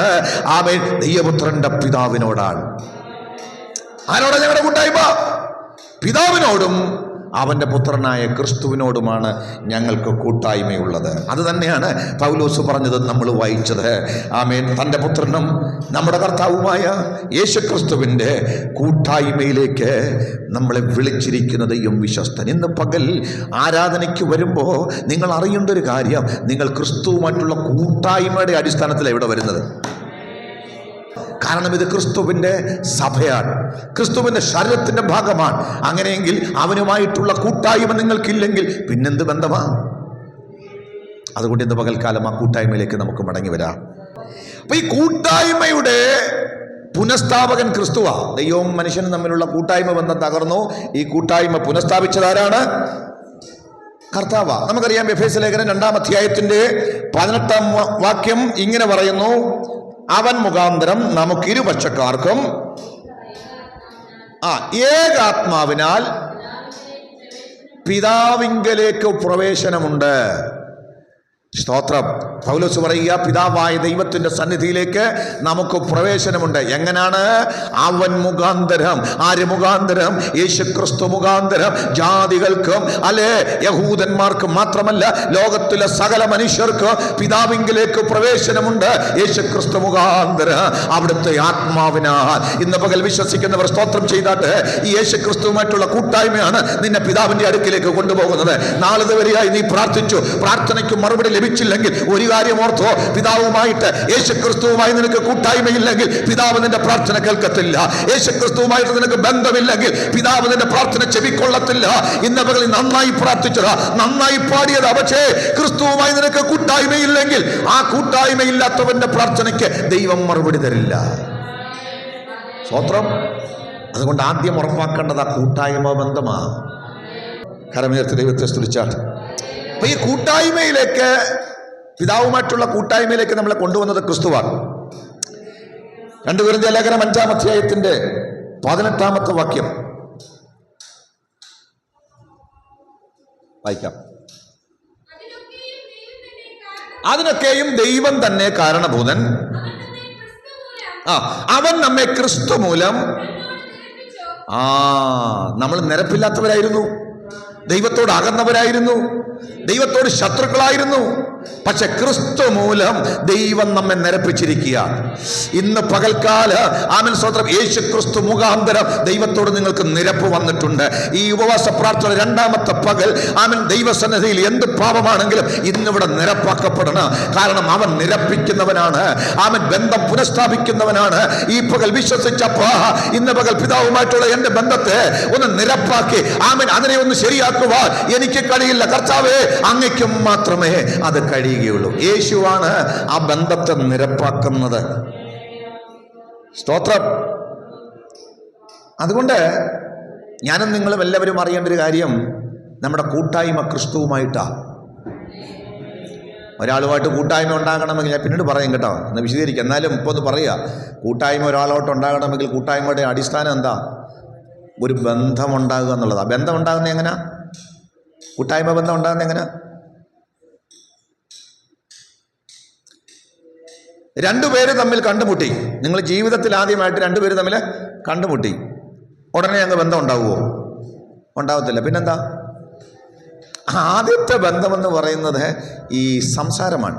ആളുകളുമായിട്ട് സംസാരിക്കുക എന്നുള്ളതാണ്, അല്ലേ? സംസാരമാണ് ആദ്യത്തെ ഘടകം. കണ്ടുമുട്ടി അതിനുശേഷം പരിചയപ്പെടുന്നു, സംസാരിക്കുന്നു, അല്ലേ? ഈ സംസാരം ഒരു വട്ടം കണ്ടിട്ട് പിന്നെ 6 മാസം കഴിഞ്ഞ് സംസാരിച്ച കൂട്ടായ്മ ഉണ്ടാവുമോ? ഇല്ല. നിരന്തരം ഇവർ തമ്മിൽ എന്ത് ചെയ്യണം? സംസാരിക്കണം. സംസാരിച്ചു കഴിയുമ്പോൾ നിരന്തരം സംസാരത്തിലൂടെ, പരസ്പരമുള്ള സംസാരത്തിലൂടെ ആളുകൾ അറിയുകയാണ്. ആമേൻ. വ്യക്തിയുടെ സ്വഭാവം മനസ്സിലാക്കുക, അല്ലേ? ഇദ്ദേഹം എങ്ങനെയുള്ള ആളാണ്, ഇതൊക്കെ നമ്മൾ അറിയുന്നത് എങ്ങനെയാ? സംസാരിക്കും, ഇടപഴകും, അല്ലേ? ഇഷ്ടാനിഷ്ടങ്ങൾ പങ്കുവയ്ക്കും. ഫ്രീസലോ പങ്കുവയ്ക്കലുണ്ട് അതിനകത്ത്, അല്ലേ? ബന്ധങ്ങൾ വളർന്ന എങ്ങനെയാ? പങ്കുവയ്ക്കലിലൂടെയാണ്. അയൽവക്കമായിട്ട് നല്ല ബന്ധം ഉണ്ടാകണേ എന്ത് ചെയ്യണം? സംസാരമുണ്ട്, വല്ല പങ്കുവയ്ക്കലും ഒക്കെ ഉണ്ട്. പണ്ടൊക്കെ ഉണ്ടായിരുന്നു, ഇപ്പോൾ അതൊന്നും ഇല്ല, അല്ലേ? അവിടെ വല്ലതും വിശേഷപ്പെട്ട് ഉണ്ടാക്കുകയാണെങ്കിൽ എന്ത് ചെയ്യും? ഇങ്ങോട്ട് കൊണ്ടുവരും. ഇവിടെ വല്ലതും ഉണ്ടെങ്കിൽ അങ്ങോട്ടും കൊണ്ടുപോകും. അങ്ങനെയൊക്കെ ആയിരുന്നു ബന്ധങ്ങൾ ഉണ്ടാകുന്നത്, അല്ലേ? ഇന്നിപ്പോൾ ഈ ആധുനിക കാലത്ത് അടുത്ത താമസിക്കുന്ന ആരാന്ന് പോലും അറിയാൻ വയ്യാത്ത കാലം. ചുരുക്കി പറഞ്ഞാൽ സജീവമായിട്ടുള്ള ബന്ധം എന്ന് പറയുന്നത് സംസാരത്തിലൂടെയും സഹകരണത്തിലൂടെയുമാണ്. അങ്ങനെയാണെങ്കിൽ യേശുക്രിസ്തുവുമായിട്ടുള്ള നിങ്ങളുടെ ബന്ധം വളരുന്നത് എങ്ങനെയാണ്? അല്ലേ? അവൻ്റെ ശബ്ദം നിങ്ങൾ കേൾക്കുകയും നിങ്ങൾ അവിടുത്തോട് സംസാരിക്കുകയും ചെയ്യുന്നതിലൂടെ. ഈ ബന്ധത്തിലൂടെ നിങ്ങൾ അറിയേണ്ട ഒരു കാര്യമുണ്ട്, പരസ്പരം അറിയും, ഇഷ്ടാനിഷ്ടങ്ങൾ അറിയും, അല്ലേ? ഈ ബന്ധം മുന്നോട്ട് പോകണമെങ്കിൽ ഇഷ്ടാനിഷ്ടങ്ങൾ അറിഞ്ഞ് അതിനനുസരിച്ച് ഇടപെടണം. ശരിയല്ലേ? പല ബന്ധങ്ങളും തകരുന്നത് എന്തുകൊണ്ടാ? അച്ചായൻ്റെ സ്വഭാവം അമ്മാമിക്ക് മനസ്സിലായി, പക്ഷെ അതറിഞ്ഞിട്ട് ഇടപെടാൻ അറിയത്തില്ല. അപ്പം എന്താ സംഭവിക്കും? പൊട്ടിത്തെറി ഉണ്ടാകും. യേശുക്രിസ്തുവുമായിട്ട് നിങ്ങൾ അറിയുമ്പോൾ നിങ്ങൾക്ക് ഒരു കാര്യം മനസ്സിലാകും, ഇതിവിടുന്ന് ഒരു സാധാരണ വ്യക്തിയല്ല. സ്തോത്രം. അവിടുത്തെ നിലവാരം ഉയർന്നതാണ്, അല്ലേ? അവിടുത്തെ ഇഷ്ടാനിഷ്ടങ്ങൾ നമ്മൾ ചിന്തിക്കുന്നത് പോലെയല്ല. മനുഷ്യന്റെ മുമ്പിൽ ഇഷ്ടാനിഷ്ടങ്ങൾ പിടിച്ചു വാങ്ങാൻ, ഞാൻ നേരത്തെ പറഞ്ഞതുപോലെ നന്നായി അഭിനയിക്കാം, ചിരിച്ചൊക്കെ കാണിച്ചാൽ മതി, അല്ലേ? പുഞ്ചിരിയാണ് ബന്ധത്തിൻ്റെ അടിസ്ഥാനം. മനുഷ്യനെ കാണുമ്പോൾ നിങ്ങൾ നല്ലൊരു മനുഷ്യനാണെന്നൊരു ഡിപ്ലോമസി ഉണ്ടാക്കിയാൽ മതി. നിങ്ങൾ നല്ലപോലെ ചിരിക്കുകയും സൗമ്യമായി സംസാരിക്കുകയും ഒക്കെ, അല്ലേ? കുറച്ച് കാര്യങ്ങളൊക്കെ ചെയ്യും, അവർ പറയും ഇദ്ദേഹം ഒരു നല്ല മനുഷ്യനെന്ന് പറയും. പക്ഷേ യേശുക്രിസ്തുവായിട്ടുള്ള കൂട്ടായ്മയിൽ നിങ്ങളുടെ ഈ അഭിനയമൊന്നും നടക്കുകയല്ല. അവിടെ അവൻ പൂർണ്ണമായും സത്യസന്ധതയിലാണ് ഈ ബന്ധം വളരുന്നത്. ഞാൻ നിങ്ങളോടൊരു കാര്യം പറയാം, യേശുക്രിസ്തുവുമായിട്ടുള്ള നിങ്ങളുടെ കൂട്ടായ്മ ബന്ധം വളർന്നേ മതിയാകൂ. അത് വളരുവാൻ സത്യസന്ധമായി കർത്താവിനോട് ഇടപെടണം, തുറന്ന് സംസാരിക്കണം. യേശുവിനോട് വല്ലതും മറച്ചു വെക്കാൻ പറ്റുമോ? വല്ലതും പറ്റുമോ? ഒന്നും പറ്റുകയില്ല. അപ്പോൾ പിന്നെ മറക്കേണ്ട കാര്യമില്ല. കർത്താവേ, പത്രോസ് പറഞ്ഞതുപോലെ അങ്ങ് പറഞ്ഞേക്കണം, കർത്താവേ നീ സകലവും അറിയുന്നു എനിക്ക് നിന്നോട് പ്രിയമുണ്ടെന്നും അറിയുന്നു. ഇന്ന് പകൽക്കാലം സത്യസന്ധമായി ഈ ദൈവത്തിന് മുമ്പിൽ എനിക്കൊന്നും മറയ്ക്കാനില്ല. ഹല്ലേലൂയ. തിരിച്ച് ഒരു ബോധ്യം കൂടുണ്ട്, അവിടുത്തെ സ്റ്റാൻഡേർഡ് അനുസരിച്ച്, അവിടുത്തെ നിലവാരമനുസരിച്ച് ജീവിക്കാനും എനിക്ക് പറ്റുന്നില്ല. കുറവുണ്ട്. കർത്താവേ, എന്നോട് ക്ഷമിക്കണമേ, നിൻ്റെ ഇഷ്ടം ചെയ്യാൻ എന്നെ പഠിപ്പിക്കണമേ, അതിനുള്ള കൃപ തരണമെന്ന് പറഞ്ഞ് നിരന്തരം ദൈവത്തോടടുത്ത് പ്രാർത്ഥിച്ച് വിനയപ്പെട്ട് കർത്താവ് പറഞ്ഞതുപോലെ എൻ്റെ മുഖമേറ്റെടുത്ത് എന്നോട് പഠിപ്പീൻ, എന്നാൽ നിങ്ങളുടെ ആത്മാക്കൾക്ക് ആശ്വാസമുണ്ടാകുമെന്നാണ് കർത്താവ് പറഞ്ഞത്. അങ്ങനെയെങ്കിൽ ഇന്ന് പകൽ നിരന്തര സമ്പർക്കത്തിലൂടെ, സാമീപ്യത്തിലൂടെ, സംസാരത്തിലൂടെ, സമർപ്പണത്തിലൂടെ ഈ ബന്ധം ഞാനും നിങ്ങളും വളർത്തേണ്ടത് ആവശ്യമാണ്. ഈ കൊയിനോനിയ എന്നൊരു പദം, അതായത് ഈ കൂട്ടായ്മ എന്ന പദത്തിന് കൊയിനോനിയ എന്ന ഒരു ഗ്രീക്ക് പദമാണ്, ഫെലോഷിപ്പ്. അതിൻ്റെ അർത്ഥമെന്ന് പറയുന്നത് പങ്കുവയ്ക്കൽ എന്നാണ്. എന്താണ്? പങ്കിടൽ, പങ്കുവയ്ക്കൽ. എൻ്റെ മുമ്പിൽ എന്നെ നോക്കിയേ, യേശുക്രിസ്തുവിനുമായിട്ടുള്ള കൂട്ടായ്മയിലും ഇത് തന്നെ നടക്കേണ്ടത്, പങ്കുവയ്ക്കൽ. എന്താ നീ പങ്കുവയ്ക്കുന്നത്? നമ്മൾ എന്താ കൊടുക്കാനാ കർത്താവിന്? നാട്ടിലുള്ള കൂട്ടായ്മയാണെങ്കിൽ അങ്ങോട്ടും ഇങ്ങോട്ടും എന്ത് ചെയ്യാം, അവിടെ നിന്ന് എന്തോരം തന്നാൽ രണ്ടെണ്ണം അങ്ങോട്ട് കൊടുക്കാം, അല്ലേ? ഇവിടെ എന്താ കൊടുക്കാനുള്ളത്? ഇവിടെ എന്താ പങ്കുവയ്ക്കാനുള്ളത്? എന്ത് പങ്കുവെച്ചാൽ മതിയാകും? സ്തോത്രം. യേശുക്രിസ്തുവുമായിട്ടുള്ള കൂട്ടായ്മയിൽ അവിടുന്ന് പങ്കുവെച്ചത് എന്താണെന്ന് നിങ്ങൾക്കറിയാമോ? അവിടുത്തെ തന്നെയാണ്. ഈ കൂട്ടായ്മയ്ക്ക് വേണ്ടി അവിടുന്ന് തൻ്റെ സ്വന്തം ജീവൻ നമുക്ക് വേണ്ടി നൽകി, അവിടുത്തെ രക്തം നമുക്ക് നൽകി, അവിടുത്തെ തന്നെ നൽകിയാണ് അവിടുന്ന് ഈ കൂട്ടായ്മയ്ക്ക് ഇറങ്ങി വന്നത്. ഇന്ന് പകൽ പങ്കുവയ്ക്കലാണ് ഫെലോഷിപ്പിൻ്റെ മാനദണ്ഡമെങ്കിൽ, കൂട്ടായ്മയുടെ മാനദണ്ഡമെങ്കിൽ, ഇന്ന് പകൽ ഞാനും നിങ്ങളും പങ്കുവയ്ക്കേണ്ടത് എന്താ? നമ്മെ തന്നെയാ. ആമേൻ. നമ്മെ തന്നെയാ. അതിനു പകരം എന്ത് കൂട്ടായ്മയാണ് നമുക്ക് കൊടുക്കാനുള്ളത്? അതിനപ്പുറം ഒന്നുമില്ല. സ്തോത്രം, സ്തോത്രം. അവിടുത്തെ സ്നേഹിക്കാൻ നിങ്ങൾക്ക് കഴിയണം, അവിടുത്തെ ബഹുമാനിക്കാൻ നിങ്ങൾക്ക് കഴിയണം, അവിടുത്തെ ആദരിക്കാൻ നിങ്ങൾക്ക് കഴിയണം. നിങ്ങളെ തന്നെ പങ്കുവയ്ക്കാൻ കഴിയുമ്പോഴാണ് ഈ കൂട്ടായ്മ വളരുന്നത്. അപ്പം അതുകൊണ്ട് നമ്മെ ദൈവസന്നിധിയിലേക്ക് പുതുക്കുന്ന ഈ സമയം എനിക്കും നിങ്ങൾക്കും കിട്ടുന്നൊരു കോൺഫിഡൻസ് ഉണ്ട്. അതാ ഈ അടുത്ത് വന്നു കഴിഞ്ഞാൽ, നേരത്തെ ഞാൻ പറഞ്ഞില്ലേ, ആദമും ഹൗവയും ഒക്കെ ദൈവം ഇറങ്ങി വന്നപ്പോൾ എന്ത് ചെയ്തു? വൃക്ഷത്തിന്റെ ചുവട്ടില് ഒളിച്ചു, അല്ലേ വെച്ചാ? ദൈവം വന്നപ്പോൾ പറഞ്ഞു, അങ്ങക്ക് കാണണ്ട. വിളിച്ചു, ആദമേ നീ എവിടെ? ഞാനിവിടെ ഒളിച്ചിരിക്കുക. എന്താ കാര്യം? അല്ലേ, ഞാൻ നഗ്നനാ. നീ നഗ്നനെന്ന് ആര് പറഞ്ഞു? ഒളിക്കുകയാ. പക്ഷെ നിങ്ങൾ അറിയേണ്ട ഒരു കാര്യം, യേശുക്രിസ്തുവുമായി നിങ്ങൾക്ക് കൂട്ടായ്മ ഉണ്ടായാൽ, സ്തോത്രം, കർത്താവ് നിങ്ങളെ റീസ്റ്റോർ ചെയ്ത ആ നിമിഷം മുതൽ ഈ ഉപവാസ പ്രാർത്ഥനയിൽ നിങ്ങൾ ദൈവത്തോട് അടുക്കാൻ തീരുമാനിച്ചാൽ, എബ്രായ ലേഖനം 10-ാം അധ്യായത്തിന്റെ 19-ാമത്തെ വാക്യം പറയുന്നത് പോലെ, അതുകൊണ്ട് സഹോദരന്മാരെ, യേശു തന്റെ ദേഹം എന്ന തിരശീലയിൽ കൂടി നമുക്ക് പ്രതിഷ്ഠിച്ച ജീവനുള്ള പുതുവഴിയായി തന്റെ രക്തത്താൽ വിശുദ്ധ മന്ദിരത്തിലേക്ക് പ്രവേശനത്തിന് ധൈര്യവും ദേവാലയത്തിന് മേൽ ഒരു മഹാപുരോഹിതനും. എത്രവർക്ക് മനസ്സിലാവുന്നുണ്ട്? പണ്ട് പേടിച്ചല്ലേ വിളിച്ചത്. ഇവിടെ പറയാ, ഈ കൂട്ടായ്മയിലൂടെ നീ വന്നു കഴിഞ്ഞാൽ പിന്നെ നിനക്ക് ധൈര്യമാണ്. സ്തോത്രം. നീ ഇനി ഭയപ്പെട്ടല്ല പോകുന്നത്, നിനക്ക് ഭയങ്കര ധൈര്യമാണ്. നിനക്ക് വേണ്ടി സംസാരിക്കാൻ ഒരു മഹാപുരോഹിതൻ അവിടെ ഉണ്ട്. പക്ഷെ ഒറ്റ കാര്യം, ചെല്ലുമ്പോൾ പരമാർത്ഥ ഹൃദയത്തോടെ അടുത്ത് ചെല്ലണം. ഇന്ന് പകൽ എത്ര പേർക്ക് മനസ്സിലാകുന്നുണ്ട്? ഇന്ന് പകൽ വചനം മനസ്സിലായവർ സ്തോത്രം ചെയ്താട്ട് ആമൻ. ഇന്ന് പകൽ വചനം കേൾക്കുന്ന പ്രിയപ്പെട്ടവരെ, പരമാർത്ഥ ഹൃദയത്തോടെ നീ അടുത്തു ചെല്ലാൻ തീരുമാനിച്ചാൽ അവിടെ നിന്നെ സ്വീകരിക്കുവാൻ, നിനക്ക് വേണ്ടി മധ്യസ്ഥത അണയ്ക്കുവാൻ പിതാവിന്റെ സന്നിധിയിൽ ഒരു മഹാപുരോഹിതനുണ്ട്. അപ്പം നമുക്ക് ക്രിസ്തുവുമായിട്ടുള്ള കൂട്ടായ്മ എത്ര വലുതാണെന്ന് നിങ്ങൾക്ക് മനസ്സിലായോ? ഇതെല്ലാം കളഞ്ഞാച്ചാ നമ്മൾ ജീവിച്ചത്. നമ്മൾ എന്ത് ചെയ്തു? ചടങ്ങിൻ്റെ ഒരു ജീവിതം നയിച്ചു. പക്ഷെ വചനം പറയുക, നിങ്ങളെ ദൈവം വിളിച്ചിരിക്കുന്നത് ഈ കാര്യം തിരിച്ചറിഞ്ഞ് ക്രിസ്തുവുമായിട്ടുള്ള കൂട്ടായ്മയ്ക്ക് വേണ്ടിയാണ്. യോഹന്നാൻ സുവിശേഷം 14-ാം അധ്യായത്തിന്റെ 23-ാമത്തെ വാക്യം. യേശു അവനോട്, എന്നെ സ്നേഹിക്കുന്നവൻ എൻ്റെ വചനം പ്രമാണിക്കും. എൻ്റെ പിതാവ്, നോക്കിക്കേ, എന്നെ സ്നേഹിക്കുന്നവൻ ഇന്ന് ഞാൻ എത്ര തൊണ്ട കീറി പ്രസംഗിച്ചാലും അവനെ സ്നേഹിക്കുന്നവർ മാത്രമേ ഇതനുസരിക്കൂ. Praise the Lord, praise the Lord. നിങ്ങൾക്ക് അവനോട് സ്നേഹമുണ്ടെങ്കിൽ, അവിടുത്തോട് സ്നേഹമുണ്ടെങ്കിൽ, പിതാവിനോട് നിങ്ങൾക്ക് സ്നേഹമുണ്ടെങ്കിൽ അവിടുന്ന് പറയുന്നത് നിങ്ങൾ അനുസരിക്കും. കൂട്ടായ്മയുടെ ഏറ്റവും വലിയ അടിസ്ഥാനം ഇതാ, സ്നേഹമാണ്. കൂട്ടായ്മയുടെ അടിസ്ഥാനം സ്നേഹമാണ്. സ്നേഹമില്ലെങ്കിൽ ഇവിടെ നിർബന്ധത്താലാണോ? എല്ലാവരും അറിയണം, പുതിയ നിയമ വിശ്വാസി അറിയണം, ഇവിടെ കർത്താവിന് വേണ്ടി വല്ലതും ചെയ്യുന്നത് നിർബന്ധം കൊണ്ടാണോ?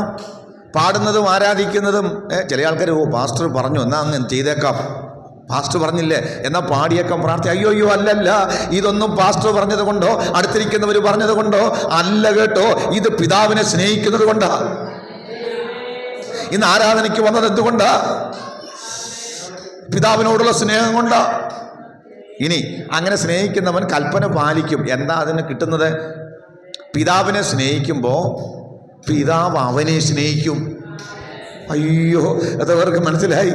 നിങ്ങൾ പിതാവിനെ സ്നേഹിച്ച് പിതാവിൻ്റെ കൽപ്പന പാലിക്കുമ്പോൾ പിതാവ് നിങ്ങളെ സ്നേഹിക്കും. തീർന്നില്ല, സ്നേഹം കൊണ്ട് മാത്രം തീർന്നില്ല കേട്ടോ. ആ സ്നേഹം വെളിപ്പെടുന്നത് എങ്ങനെയാണെന്നറിയാമോ? വായിക്കാം. സ്നേഹിക്കും.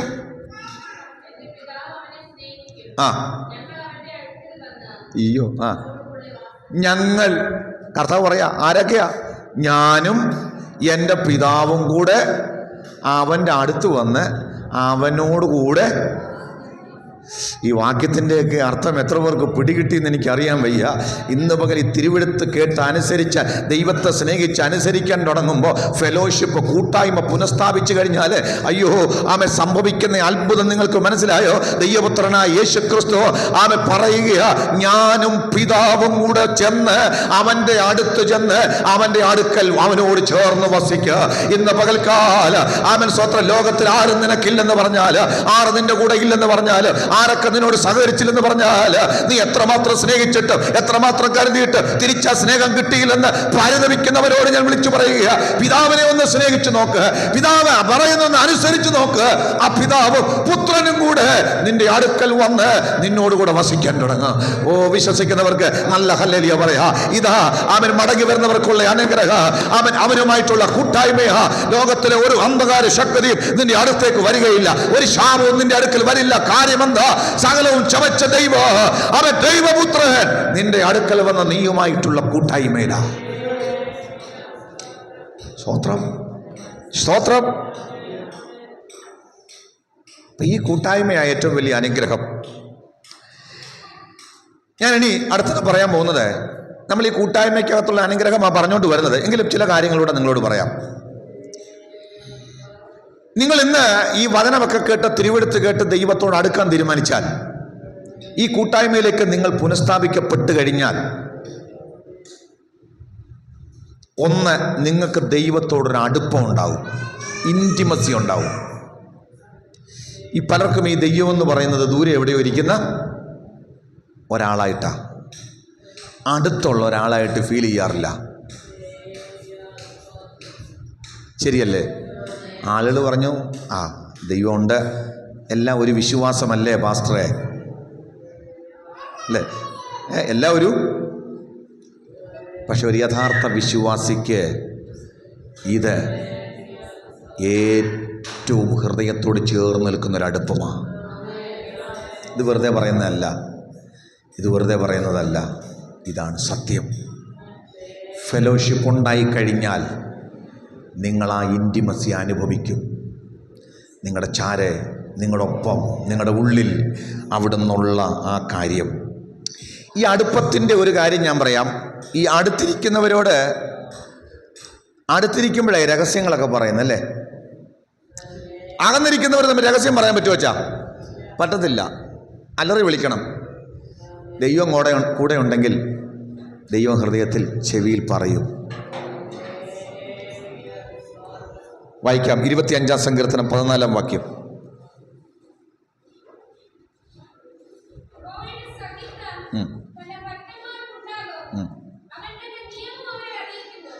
സ്തോത്രം.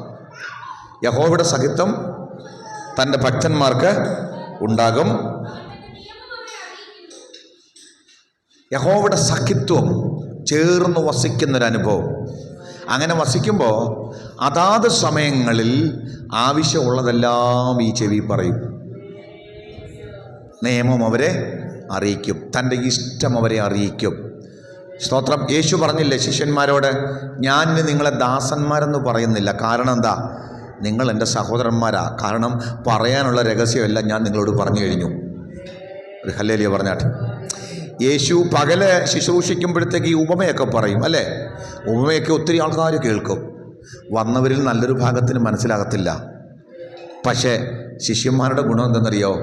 സന്ധ്യയാകുമ്പോൾ എല്ലാവരും പോയി കഴിയുമ്പോൾ ശിഷ്യന്മാർ വന്ന് യേശുവിനോട് ചോദിക്കും, കർത്താവേ, ഇന്ന് രാവിലെ പറഞ്ഞ ആ വിതയ്ക്കുന്ന ഉപമയുടെ അർത്ഥം ഒന്ന്. കാരണം ഇവർ രാത്രി കർത്താവിൻ്റെ കൂടെ ഉണ്ട് സന്ധ്യയ്ക്ക്. ബാക്കിയുള്ളവരൊക്കെ പോയില്ലേ? ആരാധന കഴിഞ്ഞ് എല്ലാവരും പോയില്ലേ? അപ്പം തിന്നു, എല്ലാം ഭക്ഷിച്ചു, അവരൊക്കെ വീട്ടിൽ പോയി. ഇവർക്ക് പോകാൻ പറ്റുകയല്ല, ഇവർ കൂടെ നടക്കുക. അപ്പോഴാണ് ഈ സംശയമൊക്കെ ചോദിക്കുന്നത്, എന്താ അതിൻ്റെ രഹസ്യം? ശിഷ്യന്മാർ കൂടെ നടന്നാ ചോദിച്ചത്, നിൻ്റെ വരവിനും ലോകാവസാനത്തിനും അടയാളം എന്താ? അല്ലേ? പരീശന്മാരുടെ പുളിച്ചമാവിനെ കുറിച്ച് പറഞ്ഞല്ലേ, അപ്പം എടുക്കായികൾ മറന്നു. ഇവർ ചോദിച്ചു, എന്താ അതിൻ്റെ അർത്ഥം? യേശുവിൻ്റെ പുറകെ നടന്ന് ചോദിച്ചു. ഇത് ചോദിക്കുന്നത് ഈ അടുപ്പമാ, അടുത്തിരിക്കുന്നവരോടാ ഈ പറയുന്ന മൊത്തവും. മനസ്സിലാകുന്നവരാമേ പറഞ്ഞാട്ട്.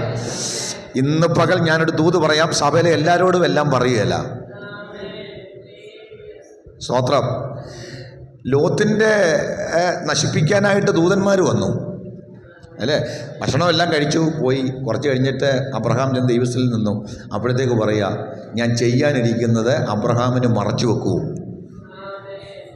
ഞാൻ ചെയ്യാനിരിക്കുന്നത് അബ്രഹാമിന് മറച്ചു വെക്കുമോ? നിന്നെ മറച്ചൊന്നും ചെയ്യത്തില്ല കേട്ടോ. ഇത് മനസ്സിലാകുന്നവരാമേൻ പറയണം. അടുപ്പമില്ലാത്തത് കൊണ്ടാണ് പലതും വന്ന് കയറിയിട്ട് നീ അറിയുന്നത്. തൂത് മനസ്സിലായവർക്ക് ആമേൻ പറയാം. ബന്ധമില്ലാതൊക്കെ ജീവിച്ചു, അതുകൊണ്ട് വന്ന തലയിൽ കയറിക്കഴിഞ്ഞാൽ നീ അറിഞ്ഞത്. പക്ഷേ അടുത്തിരുന്നെങ്കിൽ ആമെ തൻ്റെ രഹസ്യങ്ങൾ പ്രവാചകന്മാർക്ക് വെളിപ്പെടുത്തുമെന്ന് വചനം പറയുന്നത് പോലെ നീ അവനോട് ചേർന്ന് വസിക്കുകയാണെങ്കിൽ, അല്ലെ, അത് വരുന്നതിന് മുമ്പ് ദൈവം നിന്നോട് ഇടപെട്ടിരിക്കുക. ഏതെങ്കിലും കാര്യം ഇതാ ഈ വലിയ രഹസ്യം ഞാനിന്ന് ചുരുളഴിക്കുകയാ. ദൈവത്തോട് അടുത്ത് ജീവിച്ചാലുള്ള ഗുണമാണ് പറയുന്നത്. ജീവിതത്തിൽ വരാൻ പോകുന്ന പ്രതിസന്ധികളാകട്ടെ, ആമൻ അനുഗ്രഹങ്ങളാകട്ടെ, എന്തിനെക്കുറിച്ചും ദൈവം നിന്നോട് അഡ്വാൻസ് സംസാരിച്ചിരിക്കും. ഒരു പ്രവാചകനും അതിന് വരണ്ട ആരെയും കാശ് കൊടുത്ത് വരുത്തണ്ട തലേ കൈവച്ച് പ്രവചിക്കേണ്ട. അടുത്ത് നിൽക്കുന്നവരോട് അതാത് സമയങ്ങളിൽ ദൈവം ഇടപെട്ടിരിക്കും. സ്വപ്നങ്ങളിലൂടെ ആകട്ടെ, ദർശനങ്ങളിലൂടെ ആകട്ടെ, വചനങ്ങളിലൂടെ ആകട്ടെ, മാർഗം എന്താണെങ്കിലും ദൈവം രഹസ്യം വെളിപ്പെടുത്തും. വിശ്വസിക്കുന്നുണ്ടോ? സ്തോത്രം. നിങ്ങളെല്ലാം ഒന്ന് അടുത്ത് ജീവിച്ചു നോക്കിയേ. ഈ അടുപ്പം ഉണ്ടെങ്കിൽ അടുപ്പക്കാരോട് എന്ത് ചെയ്യും? ഈ കാര്യം പറയും. ആമേൻ. അതുകൊണ്ടാണ് ഈ അടുത്ത് ജീവിക്കണമെന്ന് പറയുന്നത്. അടുത്ത് ജീവിക്കും. ദൈവം ആഗ്രഹിക്കുക, എന്നോടൊന്ന് അടുത്ത് വന്നിരുന്നത് ഞാൻ ഈ കുറച്ച് കാര്യങ്ങൾ ഇവനോട് എനിക്ക് പറയാനുണ്ടായിരുന്നു. ദേശത്തെക്കുറിച്ച് എനിക്ക് ചില കാര്യങ്ങൾ വെളിപ്പെടുത്താനുണ്ട്. നിൻ്റെ കുടുംബത്തിലെ പ്രിയപ്പെട്ടവരെക്കുറിച്ച് എനിക്ക് ചിലത് നിന്നോട് പറയാനുണ്ട്. നിന്നെക്കൊണ്ട് എനിക്ക് ചിലത് പറയിപ്പിക്കാനുണ്ട്. നീ ഒന്ന് അടുത്ത് വരുമോ? എത്ര പേർക്ക് മനസ്സിലായി? ഹല്ലേലൂയ. വിളക്കണക്കുന്നതിന് മുമ്പ് പോയി ശമൂവേൽ ബാലൻ പെട്ടകത്തോട് ചേർന്ന് കിടക്കും. സ്തോത്രം. സ്തോത്രം. കണ്ണ് കാണാത്ത ഒരാൾ അവിടെ ഇരിപ്പുണ്ട് കേട്ടോ. പണ്ടെന്തൊക്കെയോ കണ്ടതാ, പക്ഷേ ഇപ്പോൾ ആ പാരമ്പര്യത്തിലാണ്. ഇപ്പം കാഴ്ചപ്പാടില്ല, വെളിപ്പാടില്ല, കാഴ്ചപ്പാടില്ല, ദർശനമില്ല. പക്ഷേ ആമൻ വിളക്കണയ്ക്കുന്നതിന് മുമ്പ്, അല്ലേ, ആമൻ പെട്ടകത്തോട് ചേർന്നൊരു കുഞ്ഞ് കിടന്നു. മനസ്സിലാകുന്നവർ നല്ല സ്തോത്രം ചെയ്യണം. അതുകൊണ്ടെന്താ അവിടെ നിന്ന് വിളിച്ചു, ശമൂവേലേ, ശമൂവേലേ. ഈ കുഞ്ഞുങ്ങളോടൊക്കെ ഞാൻ ദൂത് പറയുക, ഇവരൊക്കെ അടുത്ത് നിന്നിരുന്നെങ്കിൽ അവരോട് അപ്പൻ സംസാരിച്ചേനെ. സ്തോത്രം. പ്രായമുള്ളവരോട് പറയുക, നീ അടുക്കാൻ തുടങ്ങിയാൽ ദൈവം നിന്നോട് സംസാരിക്കാൻ തുടങ്ങും. നിങ്ങൾക്കറിയാം യോഹന്നാൻ്റെ കാര്യം. ശിഷ്യന്മാരിൽ ഏറ്റവും കൂടുതൽ യേശുവിനെ സ്നേഹിച്ചെങ്കിലും പുള്ളി അവിടെ പോയി ഇരിക്കുള്ളൂ. യേശുവിൻ്റെ മാറോട് ചാരിയേ ഇരിക്കുള്ളൂ, അല്ലേ? വഴക്കാളിയായിരുന്നെന്നാണ് പറയുന്നത്. ഇടിമക്കൾ, അല്ലേ? ബൊവനർഗസ് എന്നാ അവരെ ചേട്ടനെ എന്നെ വിട്ടേക്കുന്ന പേര്, ഇടിമക്കളെന്നാ. ആത്മീയത്തിനുള്ള തല്ലുകൂടല്ല, എനിക്ക് കർത്താവിൻ്റെ കൂടെ പോയിരിക്കണം. അമ്മ വന്ന് പറഞ്ഞു, എൻ്റെ മക്കൾ 2 പേരെ ഇടത്തും വലത്തും. എത്ര നല്ല അമ്മയാ! ആത്മീയത്തിന് വേണ്ടിയാണ് ചോദിക്കുന്നത്. ഇന്നും കർത്താവിനെ ബുദ്ധിമുട്ടിക്കുന്നത് അതിനു വേണ്ടിയാണോ എന്നുള്ളതാ. സ്തോത്രം.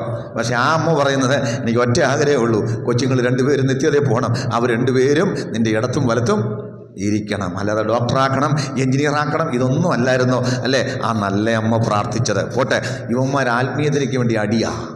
എന്താ യോഹന്നാൻ്റെ അടി? യേശുവിൻ്റെ മാറോട് ചേർന്നിരിക്കണം, ഇൻറ്റിമസി ഉണ്ടാക്കാനാ. അവിടെ പോയിരുന്നു അല്ലേ, ചെവി വെച്ച് അയച്ചു കൊടുത്തു. അതുകൊണ്ട് എന്താ സംഭവിച്ചത്? യേശു ക്രിസ്തു അല്ലേ അവനെ ഏറ്റവും സ്നേഹിച്ചു. വചനം കേൾക്കുന്നവർക്ക് എത്ര പേർക്ക് മനസ്സിലായി? അയ്യോ, ദൈവത്തിന് അങ്ങനെ ഉണ്ടോ? പുസ്തകം പറയുന്ന ദൈവത്തിന് മക്കളും പ്രിയമക്കളും ഉണ്ടെന്ന് തന്നെ ബൈബിൾ അങ്ങനെ പറയുന്നത് അല്ലേ. യോഹന്നാനെ ഏറ്റവും അധികം സ്നേഹിച്ചു, ഏറ്റവും സ്നേഹിച്ചു. കാര്യം എന്നാ? അവന് ഭയങ്കര സ്നേഹമായിരുന്നു. സ്തോത്രം. നിനക്ക് നല്ല സ്നേഹമാണെങ്കിൽ ഏറ്റവും കൂടുതൽ ഇവിടെ ഇരിക്കുന്ന ആരേക്കാൾ കൂടുതൽ സ്നേഹമാണെങ്കിൽ ഇതിനകത്തിരിക്കുന്ന ആരേക്കാൾ കൂടുതൽ കർത്താവ് നിന്നെ സ്നേഹിച്ചു തുടങ്ങും. പുസ്തകം പറയുന്നതാ, ദൈവത്തെ സ്നേഹിക്കുന്നവനെ ദൈവം തിരിച്ച് സ്നേഹിക്കും. ഇനി ആദ്യം സ്നേഹിക്കുന്നത് നമ്മളുമല്ല, ആദ്യം അവിടുന്ന് തന്നെ സ്നേഹിക്കുന്നത്. അവിടുത്തെ സ്നേഹിച്ച സ്നേഹത്തിന് തിരിച്ച് നീ കൊടുക്കാൻ തയ്യാറായാൽ ആമേൻ, ദൈവം നിന്നെ തിരികെ സ്നേഹിക്കും. എന്താ? യോഹന്നാൻ മാറോട് ചാരിയിരുന്നത് കൊണ്ട് ദൈവം യോഹന്നാനോട് രഹസ്യങ്ങൾ വെളിപ്പെടുത്തി അല്ലേ. പുതിയ നിയമത്തിലെ ഏക പ്രവചന ഗ്രന്ഥം വരാൻ പോകുന്ന അല്ലേ കാര്യങ്ങൾ മറന്നീക്കി കാണിച്ചത് യോഹന്നാനെയാണ്. ശരിയല്ലേ? എത്ര പേർക്ക് സന്തോഷമുണ്ട്? സ്തോത്രം. അപ്പോ ഫെലോഷിപ്പിന്റെ ഏറ്റവും വലിയ അനുഗ്രഹമാണ് ഇൻറ്റിമസി, ദൈവവുമായിട്ടുള്ള അടുപ്പം. അവർക്ക് ഭയങ്കര അടുപ്പം ഉള്ളത് കൊണ്ട് ദൈവം ഇവരോട് എപ്പോഴും സംസാരിക്കും. ഇവർക്ക് ദൈവത്തോട് സംസാരിക്കാം, ദൈവം ഇവരോട് പറയും, ആളുകളെക്കുറിച്ച് പറയും, വ്യക്തികളെക്കുറിച്ച് പറയും, കാര്യങ്ങളെക്കുറിച്ച് സംസാരിക്കും. കർത്താവ് എനിക്കത് വേണമെന്ന് ആഗ്രഹമുള്ള എത്ര പേരുണ്ട്? എത്ര പേര് ഇതിനകത്തിരിപ്പുണ്ട്? സ്തോത്രം. അതാണ് ഈ കൂട്ടായ്മയുടെ അനുഗ്രഹം. രണ്ടാമത്തെ കാര്യം എന്ന് പറയുന്നത് ഞാൻ നേരത്തെ പറഞ്ഞു, സന്തോഷവും ആന്തരികമായ സമാധാനവുമാണ്. സ്തോത്രം. സന്തോഷവും 1 യോഹന്നാൻ 1:4 വേഗം വായിച്ചേ. നിങ്ങളുടെ സന്തോഷം പൂർണ്ണമാകുവാൻ ഞങ്ങളിത് നിങ്ങൾക്ക് എഴുതുന്നു. ഇപ്പം സന്തോഷം പൂർണ്ണമാകാനാണ് ഇത് എഴുതുന്നത്. ഏതാ? യേശുക്രിസ്തുവായിട്ടുള്ള കൂട്ടായ്മയെക്കുറിച്ചാണ് പറയുന്നത്. നിങ്ങൾക്ക് കൂട്ടായ്മ ഉണ്ടാകേണ്ടതിന് അല്ലേ ഞങ്ങളിത് നിങ്ങളോട് പറയുന്നത്. എന്തിനു വേണ്ടിയാണ് ഇത് എഴുതുന്നത്? നിങ്ങളുടെ സന്തോഷം പൂർണ്ണമാകാൻ. യേശുവിൻ്റെ വചനം എന്തിനാ? സന്തോഷം പൂർണ്ണമാകാൻ. ഈ ബന്ധം വളരുമ്പോൾ നമുക്കുണ്ടാകുന്ന ഏറ്റവും വലിയ ഗുണമാണ് സന്തോഷം. Hallelujah, hallelujah. പെന്തിക്കോസുകാർ നല്ലൊരു പങ്ക് ആളുകളും വാടിയ മുഖക്കാരാണ്. കാരണം ഞാൻ അതിനെ അവരെ കുറ്റം പറഞ്ഞില്ല, അവരുടെ ജീവിത പ്രയാസങ്ങൾ കൊണ്ടും സാഹചര്യങ്ങൾ കൊണ്ടായി മുഖം പാടുന്നത്. പക്ഷേ ക്രിസ്തു അകത്തു വരുമ്പോൾ നമ്മുടെ വാടിയ മുഖം മാറണം. ഈ നിങ്ങളെ കാണുമ്പോൾ പിശാച് ലജ്ജിക്കുന്ന എപ്പോഴെന്നറിയോ? പിശാചിന് വിഷമം വരുന്ന എപ്പോഴെന്നറിയോ? പ്രശ്നമെല്ലാം ഉണ്ടെങ്കിലും നിനക്ക് സന്തോഷം വരും. അല്ലെങ്കിൽ ഇത്രയും വലിയ കഷ്ടത വന്നിട്ടും ഇവന് സന്തോഷത്തിന് ഒരു കുറവും. ഇത് നിങ്ങളുടെ ജീവിതത്തിൽ കൊണ്ടുവരാൻ പിശാച് സമ്മതിക്കത്തില്ല. അവൻ പറയും, നീ എന്നും വിഷമിച്ചിരിക്കണം, കർത്താവിനെ വിളിക്കുകയും ചെയ്യുന്നു, വാടിയ മുഖത്തോടെ ജീവിക്കണം. പക്ഷേ ഈ ആലയത്തിനകത്തേക്ക് വന്ന് നിങ്ങൾ വായിച്ചിരുന്നോ? ഈ ഹന്ന ദേവാലയത്തിലേക്ക് പോയി. എന്തിനാ പോയെ? അവൾക്കൊരു മകനില്ല അല്ലേ? അവിടെ പ്രതിയോഗി അവളെ വ്യസനിപ്പിച്ചു. ദുഃഖിച്ചാ പോയത്, വിഷമിച്ചാ പോയത്. പക്ഷേ നിങ്ങൾ ബൈബിൾ വായിക്കുന്ന ഇങ്ങനെ അവിടെ ചെന്ന് ഈ കാര്യങ്ങളൊക്കെ പറഞ്ഞ് ദൈവത്തിൻ്റെ ശബ്ദം കേട്ട് തിരിച്ചു വരുമ്പോൾ ഇങ്ങനൊരു പദം എഴുതി വച്ചിട്ടുണ്ട്, പിന്നെ അവളുടെ മുഖം വാടിയതുമില്ല. ശമൂവേലിനെ കണ്ടിട്ട് വാടിയില്ലെന്നല്ല, ശമൂവേൽ വന്നില്ല, പക്ഷേ ദൈവം വന്നു. ഒരാമൻ പറഞ്ഞാട്ടെ. ശമൂവേൽ വന്നില്ല, വാഗ്ദത്തം വന്നില്ല, പക്ഷെ കർത്താവിൻ്റെ വാഗ്ദത്തം കിട്ടി. ഇന്ന് പകൽക്കാലം ക്രിസ്തു അകത്ത് വന്നാൽ, കൂട്ടായ്മ പുനഃസ്ഥാപിച്ചാൽ സന്തോഷം തിരികെ കിട്ടും കേട്ടോ. പ്രശ്നം അവിടെ നിൽക്കട്ടെ, രോഗം അവിടെ നിൽക്കട്ടെ, കഷ്ടതകൾ അവിടെ നിൽക്കട്ടെ, പ്രതിസന്ധികൾ അവിടെ നിൽക്കട്ടെ, നിന്റെ മുഖത്ത് ഇന്ന് പകൽ സന്തോഷം തിരികെ തരുവാൻ ദൈവം വന്നിട്ടുണ്ട്. ഇന്ന് പകൽക്കാലം വിശ്വസിച്ചത് പ്രാപിക്ക്. ഈ കൂട്ടായ്മയുടെ രഹസ്യമത സമാധാനം. എൻ്റെ സമാധാനം ഞാൻ നിങ്ങൾക്ക് തന്നേച്ചു പോകുന്നു, ലോകം തരുന്നത് പോലെ അല്ല. എന്താ സമാധാനം? പ്രശ്നമുണ്ട്, പക്ഷേ ദൈവം നടത്തും. അതാ സമാധാനം. സമാധാനം എങ്ങനെയാ വരുന്നത്? നിങ്ങളുടെ ആവശ്യങ്ങൾ സ്തോത്രത്തോടെ ദൈവത്തോട് അറിയിക്കുക അത്രേ വേണ്ടത്. എന്നാൽ സകല ബുദ്ധിയെയും കവിയുന്ന ദൈവസമാധാനം നിങ്ങളുടെ ഹൃദയങ്ങളെയും നിലവുകളെയും ക്രിസ്തു യേശുവിങ്കൽ കാക്കും. പിശാചേ, നീ ഇത് പറഞ്ഞെന്നെ ദുഃഖിപ്പിക്കണ്ട, ഞാനത് അവിടെ ഏൽപ്പിച്ചിട്ടുണ്ടെന്ന് ഉറപ്പ്. ഇന്നല്ലെങ്കിൽ നാളെ അവൻ എനിക്ക് വേണ്ടി പ്രവർത്തിക്കും. അവിടുത്തെ കരം എനിക്ക് വേണ്ടി ചലിക്കും. ഞാനിതുവരെ ദുഃഖിച്ച് നടക്കാൻ ദൈവം ആഗ്രഹിക്കുന്നില്ല. ഞാൻ ആ ഭാരം കൊണ്ട് നടക്കാൻ ദൈവം എന്നെക്കുറിച്ച് ആഗ്രഹിക്കുന്നില്ല. ആ നിരാശയിൽ ജീവിക്കാൻ ദൈവം ആഗ്രഹിക്കുന്നില്ല. ഞാൻ സന്തോഷത്തോടെ ജീവിക്കും, ഞാൻ തുള്ളിച്ചാടി ജീവിക്കും, ഞാൻ സമാധാനത്തോടെ സ്തോത്രം ചെയ്യും. കാരണം എൻ്റെ കാര്യം തീർക്കേണ്ടവൻ അവൻ തീർക്കും. ഞാൻ എൻ്റെ വിഷയം ദൈവസന്നിധി ഭാരമേൽപ്പിച്ചിട്ടുണ്ട്. അവൻ എനിക്ക് വേണ്ടി പ്രവർത്തിക്കുന്നവൻ തക്ക സമയത്ത് പ്രവർത്തിക്കും. ഇതാണ് ആന്തരിക സമാധാനം. അടുത്തത്, ഒരാത്മീകമായി നമുക്കൊരു വ്യക്തത ലഭിക്കും, ഒരു ദിശാബോധം ലഭിക്കും. അതായത് പോകേണ്ട വഴി ഏതാണെന്ന് അറിയാൻ വയ്യാത്തതായിരുന്നു നമ്മുടെ നേരത്തെ പ്രശ്നം. ദൈവത്തെ ഉപേക്ഷിച്ചാൽ പിന്നെ വഴി അറിയില്ല. ഇവിടെ പറഞ്ഞു ഇതിൻ്റെ വഴി നമ്മളെ പഠിപ്പിക്കും. യെശയ്യാ 30:1, 30:21, സോറി 30:21. ആ, എല്ലാവരും കേട്ടോ, കൂട്ടായ്മ പുനഃസ്ഥാപിച്ചാൽ കിട്ടുന്ന അനുഗ്രഹമാ. നിങ്ങൾ വലത്തോട്ടോ ഇടത്തോട്ടോ നടക്കുമ്പോൾ വഴി ഇതാകുന്നു എന്നൊരു ശബ്ദം കണ്ടോ, ഇതിൽ നടന്നുകൊള്ളുവീൻ എന്നൊരു വാക്ക് പുറകിൽ നിന്ന് കേൾക്കും. ഇന്ന് പകൽക്കാലം എത്രവർക്ക് സന്തോഷമുണ്ട്. ആരാ കൂടെ വസിക്കുന്നത്? കർത്താവ് അല്ലേ? ആ ബന്ധം പുനഃസ്ഥാപിക്കപ്പെട്ടപ്പോൾ ഇപ്പം കൺഫ്യൂഷൻ ഇല്ല. എങ്ങോട്ട് പോകണമെന്ന് ഉള്ളിൽ നിന്ന് പറയുക. ഇച്ഛിക്കുക എന്നതും പ്രവർത്തിക്കുക എന്നതും ദൈവമല്ലോ തിരുവുള്ളമുണ്ടായിട്ട് നിങ്ങളിൽ പ്രവർത്തിക്കുന്നത്. ഇതാണ് ഒരു ദൈവപൈതലിൻ്റെ ഉറപ്പെന്ന് പറയുന്നത്. അവൻ്റെ അകത്ത് ദൈവ സാന്നിധ്യം വസിച്ചു കഴിയുമ്പോൾ, കർത്താവുമായിട്ടുള്ള കൂട്ടായ്മ നേരെയായി കഴിയുമ്പോൾ തീരുമാനങ്ങൾ എടുക്കാൻ പിന്നെ വിഷമമില്ല. വഴി തെറ്റത്തില്ല, വഴി മാറിപ്പോകത്തില്ല. കാരണം ശരിയായ വഴിയിൽ അവനെ നയിക്കുന്ന ഒരു ദൈവം. ദിശാബോധം ലഭിക്കുക. ജീവിതത്തിൽ തീരുമാനമെടുക്കാൻ തകർന്നു നിൽക്കുന്നവരെ എങ്ങനെ മുന്നോട്ട് പോകണമെന്ന് അറിയാതെ ഭാരപ്പെട്ട് നിങ്ങൾ നിൽക്കുകയാണെങ്കിൽ ഞാൻ നിങ്ങളോട് പറയാ, ആദ്യത്തെ പരിപാടി നിങ്ങൾ കൂട്ടായ്മയിലേക്ക് വരിക എന്നുള്ളതാണ്. കർത്താവുമായിട്ടുള്ള നിങ്ങളുടെ ബന്ധം പുനഃസ്ഥാപിക്കപ്പെട്ടാൽ പോകേണ്ട വഴി ദൈവം നിങ്ങളെ കാണിച്ചു തരിക. എടുക്കേണ്ട സ്റ്റെപ്പുകൾ എന്താണെന്ന് ദൈവം നിങ്ങളെ പഠിപ്പിക്കുക. മുന്നോട്ട് നിങ്ങൾ സഞ്ചരിക്കേണ്ടത് എങ്ങനെയാണെന്ന് പരിശുദ്ധാത്മാവ് നിങ്ങളോട് പറയാം. നിങ്ങൾക്ക് വഴി തെറ്റത്തില്ല.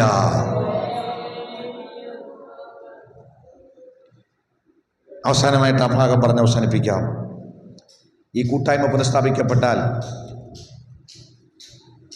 നമുക്കൊരു വലിയ ഉറപ്പ് ലഭിക്കും. എന്താ ഉറപ്പെന്നറിയാമോ? ഞാനൊരു ദൈവപൈതല, എനിക്കൊരപ്പൻ മേളിലുണ്ട്. റോമാലേഖനം 8:16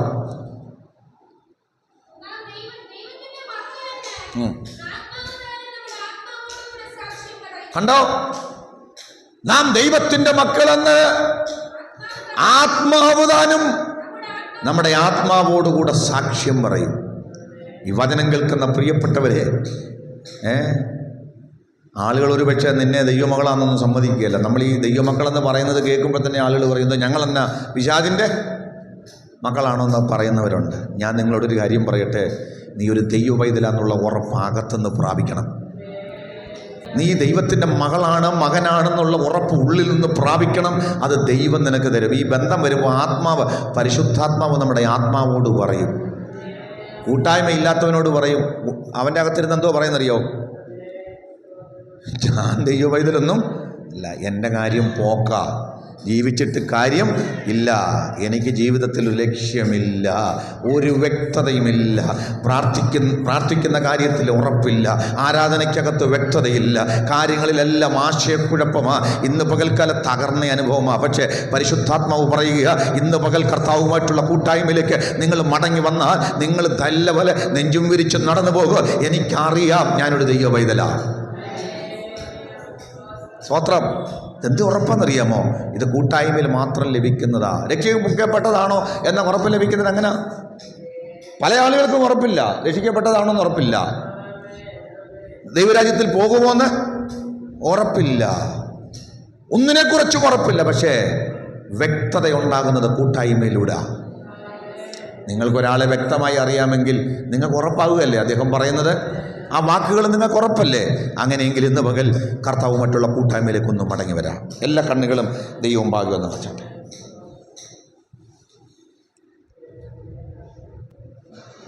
കർത്താവ് വളരെ വ്യക്തമായി അവനുമായിട്ടുള്ള കൂട്ടായ്മയിലേക്ക് നമ്മളെ വിളിക്കുകയാണ്. മാനസാന്തരപ്പെട്ട് മടങ്ങി വരുന്ന നീ ദൈവവുമായിട്ടുള്ള കൂട്ടായ്മയിലേക്ക് ഈ ദിവസങ്ങളിൽ അടുത്തു വരണം.